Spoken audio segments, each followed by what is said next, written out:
Hola amigos y alumnos, estamos muy animados para presentar nuestro workshop. Mi nombre es Luca Senise, yo soy un arquitecto y un artista paseado entre Estados Unidos y Brasil. Y mi trabajo tiene a ver con espacios urbanos, una búsqueda de cómo los objetos que ponemos en la ciudad tienen efectos sociales. Y bueno, aquí está Celeste, mi pareja. Hello! Hi, my name is Celeste. I'm an artist and designer. I'm originally from California and I work at the scale of sculpture, but I'm very interested in what it can do to make our cities and our lives more fun. En este taller buscaremos formas de captar, estructurar y orientar el agua atmosférica, principalmente la lluvia. Comenzaremos nuestra exploración partiendo del mundo natural, estudiando las formas de las plantas de la región de la Araucanía. Having evolved in part as water catchers and gravity defiers, plants are great teachers for our task.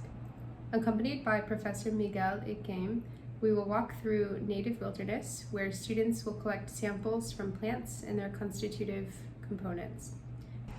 De esta colección colectiva de objetos naturales, los estudiantes intentarán recrear sus cualidades en forma de maqueta física utilizando papel, tela, madera, pegamento o alambre. For this part of the workshop, we will follow an iterative process, making, analyzing, and remaking.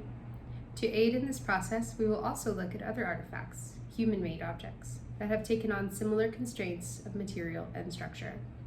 These include parasols, lamps, kites, canopies, tents, artworks, and more. El objetivo de este taller es que los participantes desarrollen una sensibilidad hacia las estructuras dinámicas y las formas naturales, y que se posicionen como diseñadores y artistas creativamente comprometidos con las complejidades del presente. We're very excited to join you in Temuco and to learn with and alongside you. So I hope you sign up for our workshop. It'll be so fun.